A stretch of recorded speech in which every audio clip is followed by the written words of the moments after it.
Hello, friends. In this lesson, we're going to be looking at English word types. Now, English is just one language among many thousands of languages in the world. And languages are like games. Each game has its own set of rules and its own set of players. If you don't know the rules and if you don't know the players, there's no way you can play the game. Also, if you try to play one game using the rules of another game or the positions of another game, it's not going to work. You can't play American football using the rules or the players or the equipment of soccer. And you can't play soccer using the rules or the players of basketball. So in order to play the game, you need to know the rules and the players. So the rules in the language are like the grammar, and the players are like the word types. So in English, we have 7 basic word types. There are nouns, verbs, adjectives, adverbs, prepositions, determiners, and conjunctions. Some of you might look at this list and wonder where pronouns are. For this presentation, I'm going to be including pronouns as a special type of noun. So they would be classified under nouns. So first of all, what is a noun? A noun is a word for a person, place, thing, or an idea. Basically, it's a name for something or somebody. Some common nouns in English, actually the most common nouns, are time, person, year, way, day, thing, man, woman, world, life. We use these words every day, and these are nouns. If we look at the sentence, I am a student, then we can see we've got 2 nouns in the sentence. We have the pronoun, I, and we have the common noun, student. So we can label this one a noun and this one a pronoun. So the student is a person, and so is I. Or if you say I work at a restaurant, here, restaurant is another noun. It's a word for a type of place. Or I drink coffee. Coffee's a noun for a thing. Or coffee brings me happiness. Again, coffee in this sentence is still a noun because it's a thing. But we also have this word over here, happiness. Now, happiness isn't something you can taste or touch or smell or see or hear. So it's not a person, it's not a place, and it's not a thing. Happiness is an idea. It's an idea that we're talking about like it's a thing. Now, verbs are words for an action or a state. Basically, they are doing or being words. For example, the be verb. The be verb is the most common verb in English, but we often don't see it as the word be. We see it as am, is, are, was, or were. We could also see been or being. So be is the most common verb in English. It's also the weirdest one. We've also got have, do, say, get, make, go, know, take, and see, and their different verb tenses. For example, I go to college. So go is my verb in the sentence, and it is a kind of doing word. I'm going somewhere. Or I drink coffee. Drink is a verb, and it is also a doing word. Or I am a student. Now, am is not an action, but it's still a verb. It's a kind of being word. It means that I equal this. It's a kind of a descriptive verb. It's helping the second part of the sentence describe the first part of the sentence. We call it a stative verb. Or I feel happy when I drink coffee. Here we've got actually 2 verbs, feel and drink. So drink is obviously a doing word. Like I said before, feel, if you look at this part, I feel happy, we're actually describing my being, my state, how I'm feeling at that time. Now, an adjective is a word that describes or modifies a noun. So adjectives go with nouns somehow. Some of the most common adjectives in English are good, new, first, last, long, great, little, old, big, or high. and there are thousands and thousands of adjectives in English. For example, in the sentence, I drink strong coffee. We already said that coffee was a noun and drink is a verb. So in this sentence, the word strong is an adjective because strong is describing the coffee, which is the noun. Or strong coffee makes me happy. Again, strong is the adjective, and it's describing the noun coffee. But if we look down the sentence, we see over here the word happy. Happy is also an adjective, but this one is going to be describing me because I am happy. Or coffee is delicious. So again, coffee is a noun. Is the verb, that's the being word, and delicious here is an adjective. So delicious is describing the coffee, which is the noun. Or coffee is good, hot or cold. So again, coffee is a noun, and then we've got good, hot, and cold. They are all adjectives, and they are all describing the coffee. See, when we use adjectives to describe a noun, we can basically use as many adjectives as we want to describe one noun. Now, an adverb is like an adjective, except that adverbs can describe basically anything else in a sentence. So adjectives describe nouns, where adverbs can describe anything else, really. Mostly they describe verbs, but they can also describe adjectives, they can describe other adverbs, they can even describe phrases in a sentence, like prepositional phrases, or they can describe the whole sentence. So if you see a describing word in a sentence and it's not an adjective, then it's an adverb. So some common adverbs in English are really, very, now, always, never, enough, more, slowly, quickly, or probably. So these can describe many different things in the sentence, but they don't describe nouns.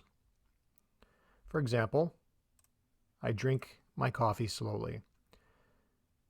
So here we have the verb drink. And we have this word over here, slowly. Slowly is an adverb. Most adverbs have this ly ending. So if you see an ly ending on a word, it's most likely an adverb. So the word slowly here is describing the action in the sentence, how I drink my coffee. Or in this sentence, I drink really strong coffee. So again, we see our ly word there, which is an adverb. Now, if you look at the sentence, what is the word really describing in the sentence? Drink is my verb.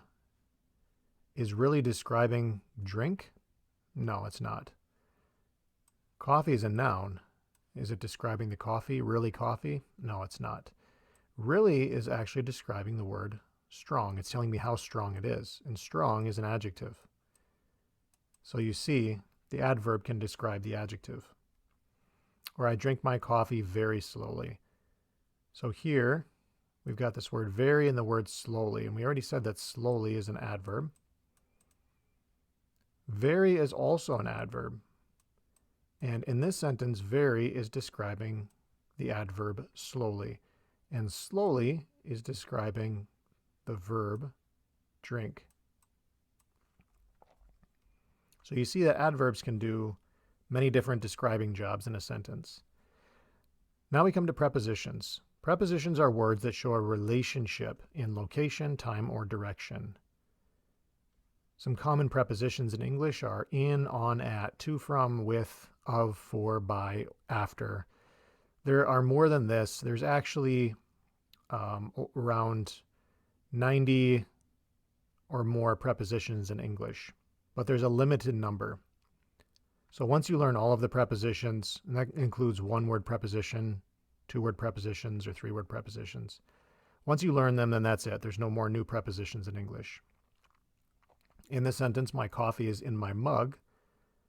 The word in is a preposition. It is showing me the relationship between the coffee, and the mug. So mug, another word for a kind of cup, is a noun, and coffee is a noun. So the preposition is showing me the relationship between these two nouns.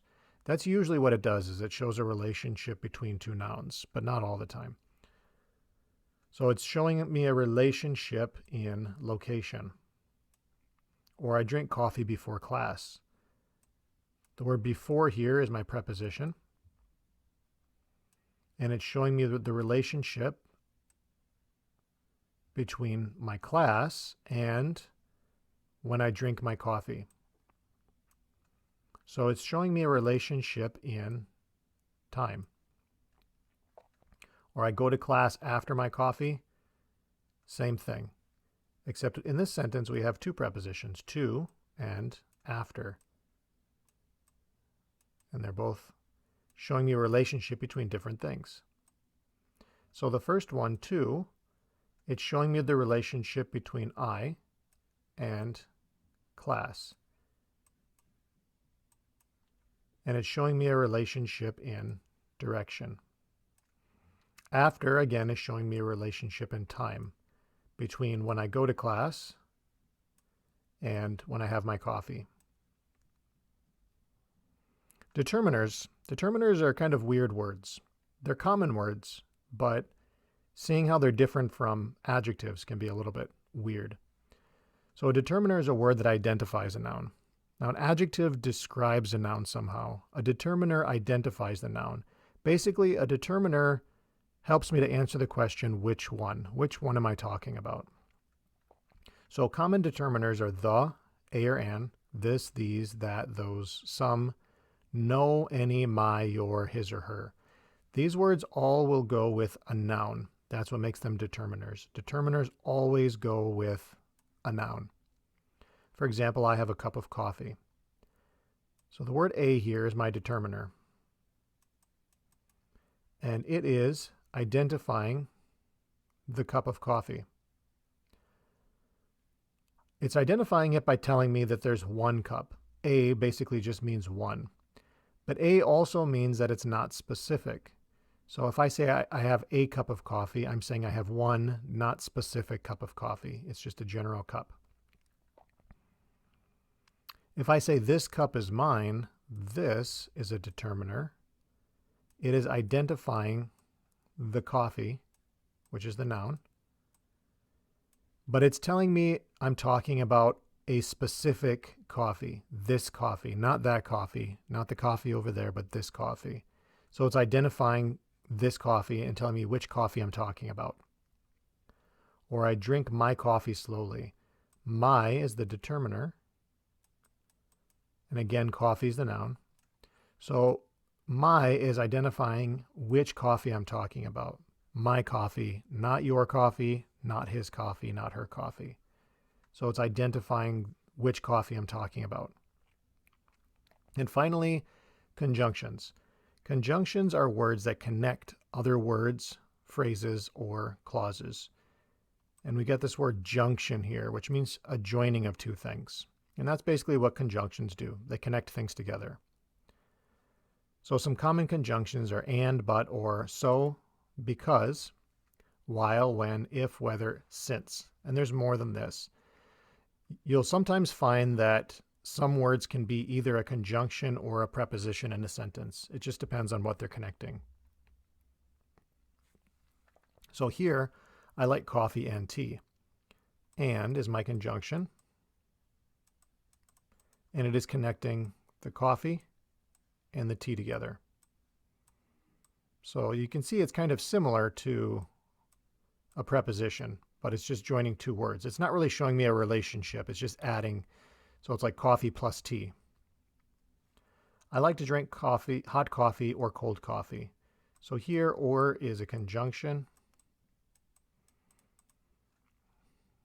And it's connecting this phrase, hot coffee, and this phrase, cold coffee.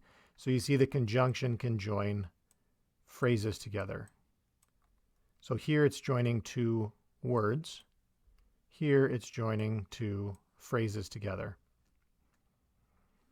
Or I like to drink coffee while I eat breakfast. So the word while here is a conjunction. And it's connecting this clause, I like to drink coffee, and this clause, I eat breakfast. And if you don't remember, a clause has a subject and a verb.